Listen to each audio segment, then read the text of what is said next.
Un millionnaire ému découvre un secret surprenant derrière les blessures de sa femme de ménage. La lumière éclatante de la Côte d'Azur se reflétait sur la somptueuse villa de Pierre. Dehors, la mer scintillante présentait un tableau idyllique, tandis que juste à l'intérieur, la vie paraissait aussi parfaite qu'une carte postale. Pierre, millionnaire accompli, se croyait heureux, mais tout changea le jour où il croisa le regard de Fatou, sa femme de ménage. Une femme dont la force cachait des douleurs invisibles, des sacrifices qu'il ne pouvait imaginer. Il était à peine 10 heures quand Fatou fit accidentellement tomber un appareil ménager. Le bruit du métal crissant contre le carrelage résonna dans la villa. Elle tituba, la douleur marquait son visage. Cette simple blessure sembla briser la façade de perfection dans laquelle vivait Pierre. En voyant son visage pâlir, il comprit que quelque chose de sérieux se jouait là. À cet instant, une émotion profonde l'envahit, comme une vague déferlante sur cette plage paisible. « Fatou, ça va, tu es blessé !» s'exclama-t-il, se précipitant à son côté. Les larmes prenaient forme dans les yeux de la jeune femme. Pierre n'avait jamais envisagé que son monde de luxe puisse être entaché par la douleur d'une personne qui, à ses yeux, n'était qu'une employée. Ce jour-là, sa réalité éclata comme un flacon de parfum sous une pression trop forte. Durant les semaines de convalescence, Pierre passa de plus en plus de temps avec Fatou. Ses larmes, ses histoires marquantes résonnaient avec une telle force qu'il ne pouvait rester indifférent. Fatou partagea ses rêves d'études, brisés par les rudes chemins de la vie. Elle évoqua avec fierté son dévouement pour ses enfants, sa lutte quotidienne pour leur offrir un avenir meilleur. À chaque mot, Pierre sentait son cœur se serrer. La beauté de sa résilience contrastait brutalement avec la vacuité de ses propres préoccupations. Avant de continuer, je dois vous avertir de quelque chose d'important qui se passe. YouTube a fait des changements dans le système et beaucoup de personnes perdent les notifications des chaînes qu'elles suivent. Si vous aimez le contenu, cliquez sur la clochette et marquez toutes les notifications pour ne pas rater les prochaines vidéos. Et si vous pouvez laisser un like, ça m'aide énormément avec la portée. Sérieusement, ça fait la différence. Ah, dites-moi dans les commentaires d'où vous regardez. J'ai toujours la curiosité de savoir qui est de l'autre côté de l'écran. Maintenant, continuons. Chaque conversation avec Fatou éveillait en lui un désir de changement. Il ne pouvait plus ignorer l'écart béant entre leurs mondes. La richesse, souvent synonyme de liberté, devenait une prison pour lui, empreinte de solitude. Fatou était un phare de dignité dans un océan d'injustice. Pierre réalisait qu'il souhaitait être ce pont entre les deux mondes, une voix forte et claire pour ceux qui, comme Fatou, se battent sans relâche, silencieusement. Mais bientôt s'annonçait la tempête. Son entourage, ébranlé par cette nouvelle préoccupation, lui promettait des répercussions. Comment avancer en défiant? Le système, alors qu'il était en plein cœur? Les préjugés, les doutes ne manqueraient pas de se dresser comme des obstacles. Pierre se tenait au bord d'une immense décision, conscient que, pour changer le monde, il devait d'abord se confronter aux siens. Sur ce chemin tortueux vers la rédemption, la question restait en suspens. Comment transformer ses désirs en actions tangibles tout en conservant l'authenticité de son amitié avec Fatou? L'audience, impatiente, pouvait sentir le poids de ce défi colossal. Le cœur lourd mais déterminé, il savait que cette lutte pour la justice sociale n'en était qu'à ses débuts. Les jours passèrent, et chaque rencontre avec Fatou renforçait les convictions de Pierre. Il avait commencé à voir au-delà des murs de sa villa, à entendre le véritable écho des cris silencieux de ceux qui souffraient en marge de son monde. Ses pensées tourbillonnaient, chaque idée se mêlant à une nouvelle inquiétude. Et si ses intentions étaient mal perçues? Et si son désir d'aider ne serait qu'une tentative maladroite, un affichage de fausse bonté? Avec le temps, il proposa à Fatou de l'accompagner dans ses démarches pour reprendre ses études. « Tu mérites une chance, Fatou. Je peux t'aider », lui avait-il dit un soir, les mains tremblantes d'espoir. Les yeux de la jeune femme s'étaient élargis, une lueur d'incrédulité pétillante au fond de son regard. Était-ce vraiment possible? Pierre savait qu'il affrontait non seulement ses propres craintes, mais également un système qui, depuis trop longtemps, avait maintenu des personnes comme elle en bas de l'échelle sociale. Cependant, les répercussions de cette décision ne tardèrent pas à s'installer dans son entourage. Ses amis, ses collègues, même sa propre famille observaient ses interactions avec méfiance. « Tu ne devrais pas perdre ton temps avec elle », disait l'un d'eux, une voix glaciale et accusatrice. « Ces gens sont là pour servir, pas pour être intégrés dans notre monde. » Pierre ressentait chaque mot comme un coup de poing. Ses mains se refermaient autour de son verre, signe d'une tension qu'il ne pouvait ignorer. Un après-midi, il était assis seul sur la terrasse, regardant la mer en contrebas. Les vagues se brisaient sur les rochers, inlassables. Il pensa à ce qu'il avait découvert en Fatou, la force incroyable qu'elle dégageait alors qu'elle partageait sa douleur. C'était cela sa vérité, une résilience qui méritait d'être célébrée. Dans un moment de lucidité, il se rendit compte que ses préoccupations étaient futiles face à la profondeur du combat qu'elle menait. Fatou entra alors, appareil photo à la main, souriante malgré les cicatrices qui marquaient son corps et son âme. « Pierre, regarde ce que j'ai trouvé, c'est pour toi », dit-elle en lui tendant une photo d'eux deux, prise discrètement durant un de leurs moments de complicité. Ses yeux pétillaient de joie, et elle semblait oublier, ne serait-ce qu'un instant, son quotidien difficile. Pierre sourit, mais une vague d'émotion l'envahit. Ce sourire était un trésor précieux, une promesse de dignité qui pesait lourdement sur ses épaules. Cette image allait au-delà des limites de leurs différences. Elle représentait l'espoir, mais aussi le défi contre tous ceux qui voulaient les séparer. Pierre hésita un instant, puis, prenant une grande respiration, il se leva avec détermination. « Fatou, je vais faire de mon mieux pour t'aider, mais ça ne s'arrêtera pas là. C'est un combat qui prendra de l'ampleur, et je veux que tu sois à mes côtés. » À ces mots, Fatou le regarda comme si la lumière du monde venait de s'infiltrer dans son cœur. Retrouvant sa voix, elle murmura « Ensemble, nous pouvons faire une différence, non seulement pour nous, mais pour tous ceux qui attendent une chance. » Mais alors que le duo se tenait là, émis par leur nouvel engagement, une ombre se profila à l'horizon. Une figure familière, une menace potentielle qui suivait leurs pas, prête à balayer leurs espoirs. Pierre ne savait pas encore que chaque pas qu'il ferait vers le changement serait également un pas vers une confrontation inévitable. Le temps était venu d'affronter non seulement les défis de la société, mais également ses propres peurs. Une question brûlante en lui, jusqu'où irait-il pour défendre leur cause ? Alors que le soleil se couchait lentement, une misère poignante s'installait dans son cœur. Était-il prêt à tout risquer pour défendre une amie, une voix, un espoir ? Cette dernière pensée résonna avec force, prête à exploser dans le prochain chapitre de leur histoire tumultueuse. Le matin suivant, Pierre se réveilla avec une détermination nouvelle. Le visage de Fatou flottait dans son esprit, son sourire lumineux contrastant avec les ombres grandissantes de ses inquiétudes. Ce sourire, il devait le protéger. Il se leva, s'habilla rapidement et prit la direction de la petite école de quartier où Fatou avait repris ses études. Son cœur battait la chamade, car il savait que ce jour serait décisif. En chemin, il s'aperçut que ce n'était pas simplement un geste de solidarité, mais une véritable mission. Il n'était plus seulement le riche homme qui observait la vie depuis sa villa, il voulait être celui qui agissait. De plus, il devait aussi affronter les jugements de ceux qui le guettaient. Chaque regard lancé dans sa direction était comme une pierre qu'il devait esquiver. À l'école, Fatou l'attendait, des livres contre sa poitrine, ses yeux brillants d'anticipation. Quand elle le vit, son visage s'éclaira, et Pierre sentit un frisson de bonheur le traverser. « Bonjour Pierre, prêt pour aujourd'hui » demanda-t-elle, ses lèvres étirées en un sourire qui révélait une détermination farouche. « Prêt, répondit-il, sa voix ferme. Nous avons un long chemin à parcourir, mais chaque pas compte. » Ensemble, ils se dirigèrent vers le bureau de l'administrateur. L'angoisse palpait dans l'air, mais Pierre essayait de masquer son propre malaise. Au fond de lui, la peur de l'échec le rongeait. Que se passerait-il s'il lui refusait l'accès à son éducation ? En entrant dans le bureau, ils furent accueillis par un homme d'âge mûr, l'air distrait, les lunettes sur le bout du nez. Pierre avance, prenant l'initiative, malgré la voix tremblante qui sourdait en lui. « Bonjour, monsieur.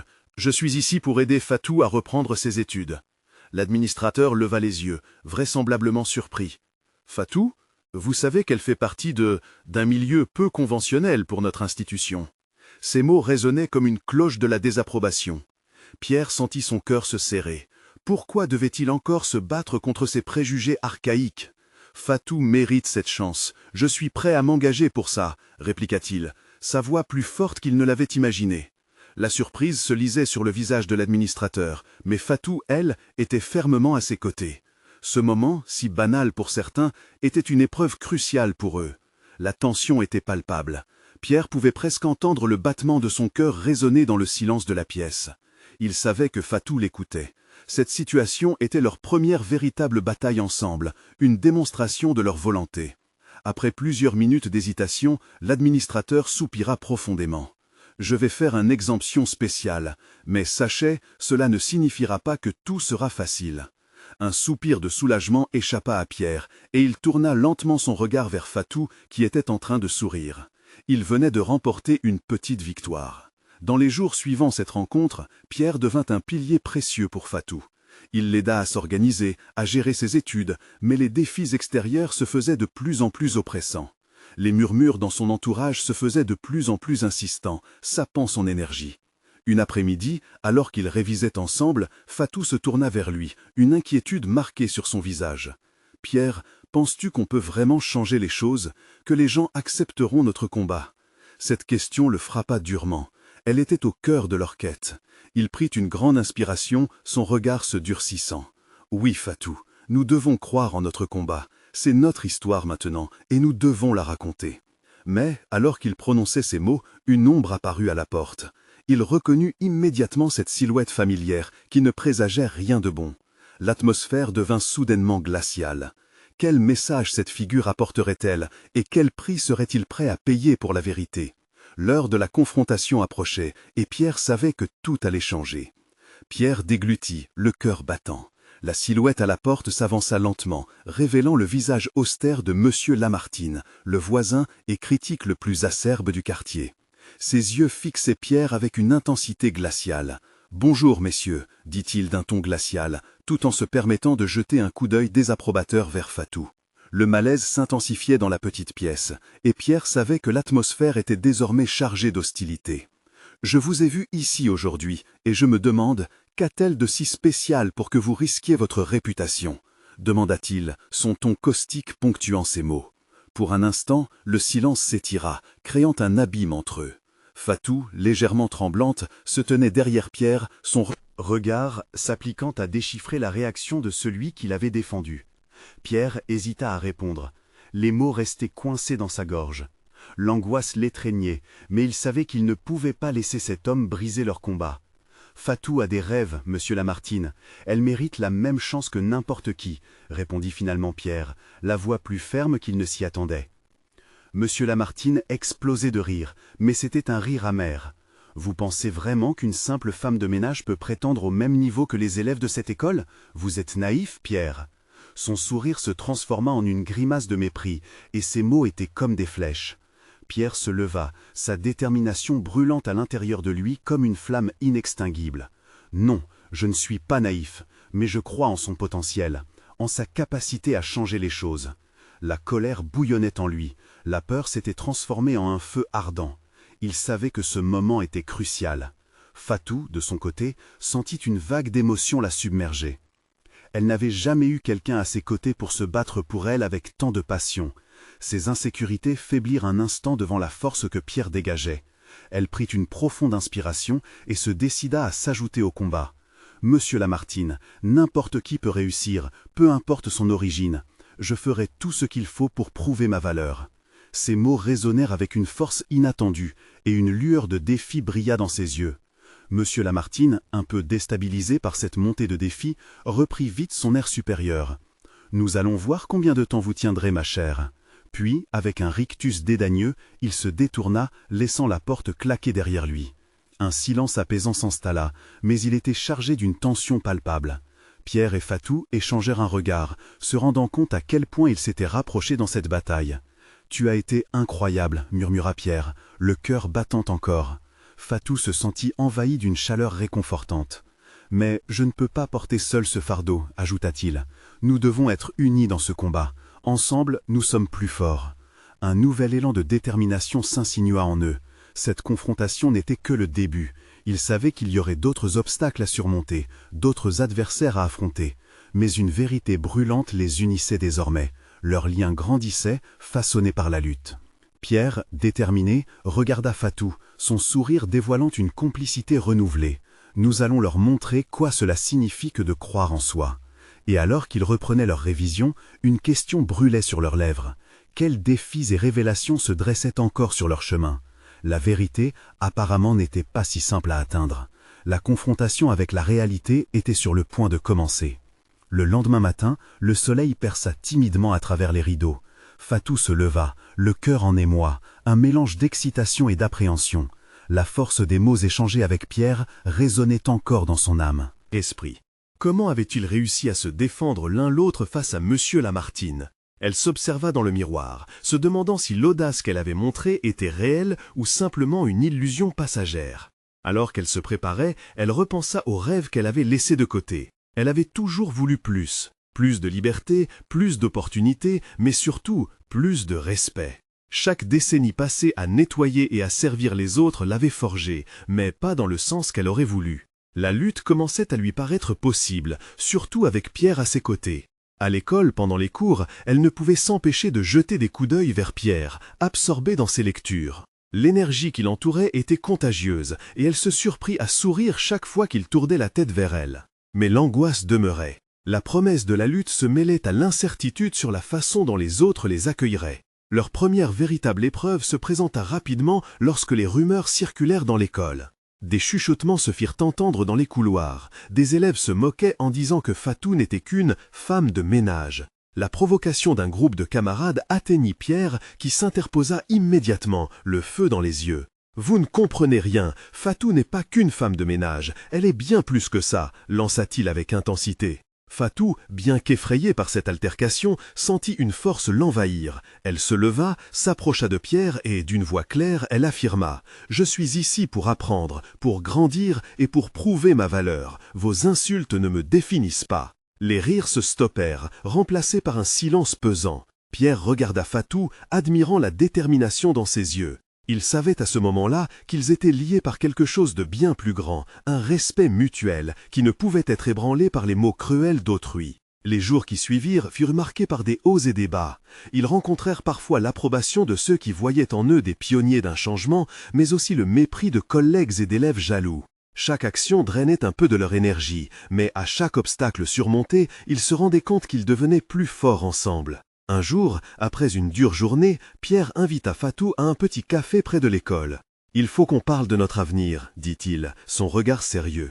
La nervosité de Fatou se mêla à une impatience grandissante. « Qu'est-ce que tu veux dire ?» questionna-t-elle, le cœur se mettant à battre plus fort. Pierre prit une profonde respiration. « Je crois qu'on peut faire plus, vraiment plus, Fatou, et je pense que nous devrions confronter Monsieur Lamartine une fois encore. » Fatou sentit son souffle se couper, affronter de nouveau cet homme qui avait été si méprisant. Mais l'idée de se battre pour leurs rêves, pour leur respect, l'enflammait. Elle hocha la tête, la détermination émergeant lentement. « Oui, ensemble », murmura-t-elle, galvanisée par la force de leur connexion. C'était un nouveau départ, une nouvelle bataille, qui se profilait à l'horizon. Le choc des confrontations passées était maintenant derrière eux. Mais une question brûlait dans leur esprit. Quelle vérité se dévoilerait lorsque leur défi atteindrait son paroxysme? Les mystères se resserraient autour d'eux. Fatou et Pierre se retrouvèrent dans un petit coin tranquille du café, la chaleur douce du soleil couchant éclairant leur visage. Fatou remua sa tasse, l'esprit en ébullition. Elle était nerveuse, mais aussi intriguée par le futur incertain qui se dessinait devant eux. Pierre, son regard déterminé, semblait lire ses pensées. « Qu'est-ce qui te fait le plus peur, Fatou ?» demanda-t-il, troublant le silence entre eux. Elle fixa ses yeux, cherchant les mots justes pour exprimer ses craintes. « La peur de l'échec, je suppose », commença-t-elle à hésiter. « Et même pire, que tout cela ne soit qu'illusion, que je ne sois pas prête pour cette lutte. » Pierre sourit. « Tout le monde a peur, mais c'est dans le combat qu'on se découvre. » Ces mots résonnaient en elle, nourrissant une flamme intérieure qu'elle commençait à peine à reconnaître. Ils partagèrent des histoires et des rêves autour de leur café, leur rire résonnant dans l'air, bousculant le climat lourd de l'école. C'était le début de quelque chose de nouveau, palpable et vibrant, comme une promesse d'avenir. Cependant, le lendemain, alors qu'ils entraient dans l'école, Fatou ressentit une pression. Les rumeurs continuaient de circuler. Elle évita les regards hostiles, mais Pierre insista pour qu'ils s'affichent ensemble. « Nous ne devons pas reculer », lui dit-il, son poing serré. Dure dans ses propos, elle le regarda, le courage bouillonnant dans son ventre. Mais la décision de confronter Monsieur Lamartine pesait sur ses épaules. Elle savait qu'ils avaient déjà eu une première victoire, mais la peur de perdre le combat, de ne pas être entendus, la taraudait. Un matin, avant leur confrontation, ils se dirigèrent vers l'auditorium. L'endroit était accueillant, mais la tension était palpable. La foule, composée d'étudiants et d'enseignants, murmurait, curieux de savoir comment ce duo osait défier le pouvoir. Prenant une profonde inspiration, Fatou énonça son engagement. « Nous sommes là pour dire que chaque travail mérite respect, chaque personne a de la valeur. » Ces mots, d'abord hésitants, s'élevèrent de plus en plus haut, prenant de l'ampleur. Pierre, près d'elle, ajouta avec force. « Nous ne pouvons plus laisser l'injustice perdurer. Monsieur Lamartine doit entendre nos voix. » La clameur commença à résonner dans la salle. Les gens se retournèrent, attirés par l'énergie qu'ils émettaient. Fatou sentit quelque chose changer en elle. Le regard des autres, cette attention qu'elle avait toujours redoutée, lui apportait maintenant une force qu'elle n'avait jamais perçue. Ils s'avancèrent, le cœur battant, vers le bureau du proviseur. Chaque pas était un acte de bravoure. La confrontation était imminente. Un frisson d'anticipation parcourut son corps. Qu'allait-elle découvrir dans la confrontation avec cet homme qui, jusqu'à présent, avait été une figure d'autorité écrasante? Alors que les portes de l'administration s'ouvraient lentement, une pensée traversa son esprit, comme un éclair. Toute lutte est un miroir. Parfois, ils révèlent des choses inattendues. Ce qu'ils allaient découvrir au-delà de la porte pourrait changer non seulement leur vie, mais aussi celle des autres. Et juste avant d'entrer, une question la fit frémir. Cette confrontation serait-elle vraiment le début d'un changement, ou le déclencheur d'une tempête qu'ils n'étaient pas prêts à affronter? La porte s'ouvrit avec un grincement qui retentit comme le son d'un gong dans leur esprit. Fatou et Pierre échangèrent un regard, l'adrénaline pulsant dans leur sang. En entrant dans le bureau de Monsieur Lamartine, l'atmosphère se fit soudainement plus lourde. Le proviseur, assis derrière son bureau colossal, les observait avec un mélange d'indifférence et de curiosité. Fatou prit une grande inspiration, ses mains légèrement tremblantes à ses côtés. « Monsieur Lamartine, » commença-t-elle d'une voix qu'elle espérait ferme, « nous sommes ici parce que nous croyons qu'il est temps d'écouter ce que nous avons à dire. » Pierre hocha la tête, son regard brillant d'un éclat de détermination. « Nous avons le droit d'être respectés, vous le savez aussi bien que nous. » Monsieur Lamartine, un homme aux traits durs et au regard pénétrant, pencha légèrement la tête. « Respecter, dites-vous. Que voulez-vous dire par là ?» Son ton était neutre, mais une lueur de défi scintillait dans ses yeux. Fatou se sentit rétrécir sous cette pression. Mais la pensée de tant d'autres élèves, de ceux qui avaient souffert en silence, lui insuffla du courage. Nous voulons que chaque élève, peu importe son origine, soit traité avec dignité.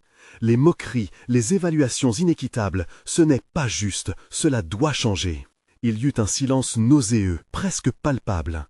Fatou entendit son cœur battre contre ses tempes, mais elle continua, galvanisée par ses propres mots. Chaque élève mérite d'être entendu, de se sentir valorisé. Nous avons tous quelque chose à apporter. La tension était anesthésisante. Monsieur Lamartine ne broncha pas immédiatement, ses doigts tapotant sur le bureau alors qu'il réfléchissait à ses réponses. Tout à coup, Fatou se mit à craindre que ce qu'ils avaient pris pour de l'attention ne se transforme en mépris. Elle déglutit, le souffle court. Puis, avec un sourire très calculé, il répondit. « Vous parlez de respect, mais êtes-vous prête à affronter les conséquences de vos mots ?» Pierre ne laissa pas la peur s'installer. « Nous sommes prêts à tout, même à des représailles, si cela signifie faire entendre notre voix. » Ces mots étaient simples, mais portaient un poids immense. Fatou sentit une chaleur grandissante s'élever dans elle. Ils avaient un allié, malgré ce que le proviseur pouvait dire ou faire. Monsieur Lamartine, réalisant que ces deux jeunes faisaient preuve d'un courage hors du commun, s'arrêta un moment. D'un geste de la main, il invita un silence. « Bien, je vais écouter vos préoccupations, » annonça-t-il finalement, « mais sachez que ce n'est pas un processus facile. » Fatou et Pierre échangèrent un regard soulagé. Chaque mot prononcé, chaque engagement fait par le proviseur était une victoire en soi. Mais au fond d'elle, Fatou savait que le véritable combat ne faisait que commencer. Lorsque la réunion prit fin, ils sortirent du bureau, le cœur battant encore plus fort, mais cette fois empli d'une certitude nouvelle. Ce qu'ils avaient commencé était plus que quelques mots, c'était le début d'un mouvement.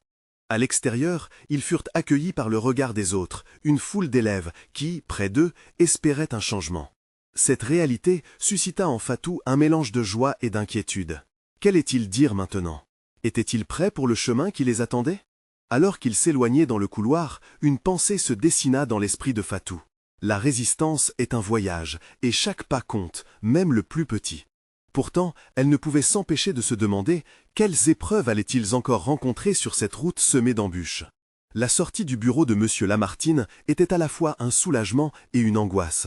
Fatou et Pierre se dirigèrent vers la cour, leur cœur battant la chamade. Les visages des élèves, désormais impatients et curieux, se mêlaient à leurs pensées. Tout à l'heure, ils avaient été dans l'ombre, maintenant, ils devaient être la lumière. Pierre rompit le silence, sa voix tremblante de passion. « Nous devons organiser quelque chose, une réunion, un rassemblement, les autres doivent comprendre ce qui se passe ici. » Fatou acquiesça, mais une douce peur l'étreignit. « Et si nous échouons, que faire s'ils ne nous écoutent pas ?» Il se tourna vers elle, plongeant son regard dans le sien. « Nous avons déjà commencé à changer les choses. Une voix peut en inspirer des milliers, nous ne devons pas avoir peur. » Cette dernière phrase résonna en elle comme un mantra. Fatou prit une profonde inspiration, s'efforçant de transformer son inquiétude en détermination. « D'accord, faisons-le, un rassemblement, mais nous devons être clairs sur notre message. » Ils s'approchèrent d'un groupe d'élèves assis sur des bancs, discutant à voix basse, leurs échanges empreints d'anxiété. Fatou sentit son estomac se nouer. « Écoutez-nous » intima-t-elle, avec un ton qui ne demandait pas d'opposition. Tous les regards se tournèrent vers eux. Elle se mit à parler, animée par une flamme intérieure, mêlant son récit à la crainte et à l'espoir. « Nous ne sommes pas seuls dans cette lutte. Il est temps de faire entendre nos voix. Unissons-nous » Les murmures se changèrent en applaudissements, petit à petit, comme une vague se propageant. L'ambiance devint électrisante, chaque élève absorbant son courage. La voix de Fatou se fit plus forte. « Nous avons le droit d'être respectés. Nous avons besoin de chacun de vous pour faire changer les choses. » À cet instant, Pierre se leva à ses côtés. « Rendez-vous ici demain, à 15 heures. Nous serons ensemble pour discuter de nos préoccupations. Invitez vos amis. Ensemble, nous pouvons faire la différence. » La réponse fut immédiate. Des cris d'encouragement, des sourires, des échanges de regards solidaires. L'énergie collective était palpable, chacun se sentant connecté à l'idée d'un changement nécessaire et inéluctable. Mais au fond de son cœur, Fatou se rendait compte que cette euphorie était à double tranchant. Ce chemin vers le changement n'était pas un chemin de roses. Les mots de M. Lamartine résonnaient encore dans sa tête. Les conséquences de leur action pourraient être lourdes. La peur de l'échec était insidieuse. Le lendemain, alors que nimbé d'une lueur matinale, Fatou se tenait devant le même groupe d'élèves. Un frisson paralysant la traversait. Chaque visage était une page blanche, portant l'espoir mais aussi la peur d'inattendu. Elle balaya l'assemblée du regard, ressentant une connexion intense, comme une promesse partagée. « Et si nous étions trop naïfs ?» se murmura-t-elle, un battement de cœur à la fois douloureux et vibrant dans sa poitrine. « Et si notre voix ne suffisait pas à déplacer les montagnes ?»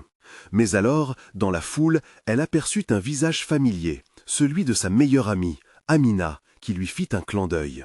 Cet instant de soutien lui redonna force. « Nous devons agir !» s'écria-t-elle, pour raisonner avec leur espoir collectif. Son audace la galvanisait. Ce rassemblement marquerait leur détermination, mais serait-ce suffisant? À cet instant, Fatou se remémora une sagesse apprise des anciens. La véritable force ne provient pas de l'absence de peur, mais de la capacité à avancer malgré elle. Alors qu'elle s'élançait, la foule vibrait avec elle, prête à l'accompagner dans cette quête. Mais quelle ligne rouge allait-il franchir? Quelles histoires touchaient les élèves autour d'eux? À mesure qu'ils prenaient place, une vérité se formait. L'initiative était une étincelle, mais les flammes du changement allaient exiger davantage. Qui serait-il en cette décennie mouvementée? Fatou s'interrogea une dernière fois avant d'ouvrir le débat. Et si ce n'était que le commencement d'un combat plus grand que nous-mêmes? Le vent était frais ce jour-là. Les nuages s'accumulaient lentement dans le ciel, ajoutant une tension palpable à l'atmosphère déjà chargée d'angoisse et d'excitation. Fatou, debout au milieu de ses camarades, respirait profondément, essayant de capter un peu de cette force collective. Les visages attentifs, remplis d'attentes et d'espoir, lui donnaient un peu de courage, mais la responsabilité de leurs aspirations pesait lourd sur ses épaules. « Bonjour à tous », commença-t-elle, sa voix hésitante, mais elle tenta de se souvenir de son engagement. « Merci d'être ici. Nous savons tous pourquoi nous sommes réunis. » Les murmures d'accord parcoururent l'assemblée. Fatou se sentit un instant réconforté, mais la crainte l'aiguisait. Pierre, à ses côtés, ajouta avec détermination. Nous sommes témoins d'une justice qui touche notre vie quotidienne. Si nous restons silencieux, rien ne changera. La tension dans l'air était presque électrique. Les pensées confuses dans l'esprit de Fatou commençaient à se clarifier. D'autres voix prenaient la parole, se joignant à leur élan, exprimant leurs propres frustrations et rêves. Un élève se leva pour partager son histoire, un récit d'isolement, d'incompréhension au sein des murs de l'école. Les larmes aux yeux, il décrivit la douleur qu'il ressentait face à l'indifférence ambiante. À cet instant, le temps semblait se suspendre. La communauté qui se formait, bien qu'encore fragile, commençait à porter. À tisser une toile d'humanité forte. Fatou se rappelait les raisons pour lesquelles elle s'était battue autrefois, la fierté de son héritage, l'importance de sa voix. Chaque mot prononcé par ses camarades résonnait dans son cœur, lui rappelant que leur lutte était liée. Cependant, une voix intérieure lui chuchotait des doutes. « Est-ce bien ainsi que commencent les révolutions ?» se demanda-t-elle. « Et si nous échouons à véritablement atteindre ceux qui doivent entendre notre message ?» Mais en se plongeant dans les regards déterminés qui l'entouraient, elle trouva la réponse. Ils avaient ensemble un pouvoir qu'aucun système ne pouvait négliger. L'assemblée prenait de l'ampleur. Fatou, au milieu de ces âmes en quête de changement, ressentait un élan presque palpable. Les encouragements fusèrent autour d'elle, alors que chacun prenait à son tour la parole. Les rires mêlés aux larmes formaient une mélodie unique, une symphonie de résilience. « Rien ne sera facile, reprit Pierre, mais rien n'est impossible quand nous sommes unis. » Ces mots s'envolèrent dans l'air comme un chant, chaque élève résonnant avec cette vérité. L'énergie s'intensifiait. Pourtant, dans le fond d'elle-même, Fatou sentait l'ombre d'une menace. Il touchait à quelque chose de plus grand, de plus profond, et cela pouvait leur coûter cher. Alors qu'il lançait un appel à l'action, Fatou réalisa que ce rassemblement était juste une étape. Elle plongea son regard dans les yeux de ses camarades, décidée à avancer malgré son appréhension. Nous avons tous une histoire à raconter et un rôle à jouer dans ce monde qui ne s'est pas encore écouté. Nous devons être cette voix. Cette déclaration déclencha une vague de soutien. Les chants de solidarité résonnèrent, élargissant leur communauté même à ceux qui n'étaient pas physiquement présents. Fatou se sentait porté par un océan de possibilités, mais aussi par la peur de ce qu'ils allaient vraiment affronter. Elle savait qu'il y avait encore des questions sans réponse, des défis inévitables à surmonter. Était-ce vraiment le bon chemin? Que se passerait-il si les protagonistes de leur lutte adverse s'en mêlaient? L'importance de leur mission pesait davantage que jamais. « Nous ne sommes qu'au début de cette aventure, conclut-elle. Préparez-vous, car ce combat ne se limitera pas à un simple rassemblement.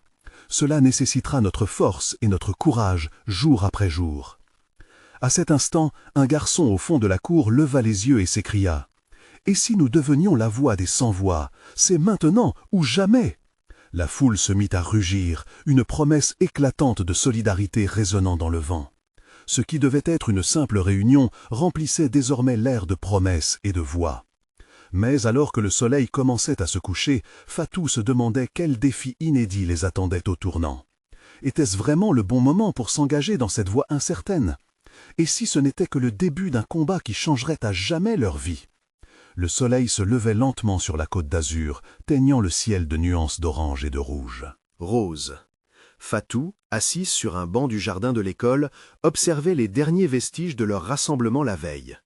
Les cris de solidarité résonnaient encore dans son esprit, mélodie d'espoir et de défi. Elle repensa au visage de ses camarades, une communauté enfin unie dans la lutte pour la reconnaissance et le respect.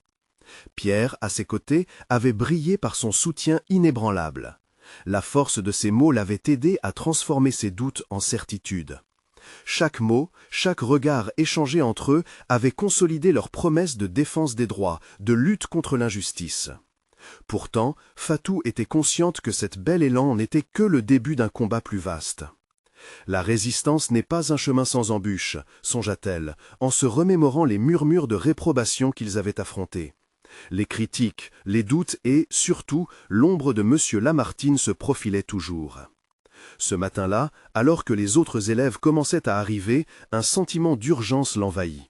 Cette lutte ne pouvait pas être un simple acte isolé. Il leur fallait des actions concrètes. Debout devant ses camarades réunis, Fatou prit une profonde inspiration, résolue à galvaniser leur détermination.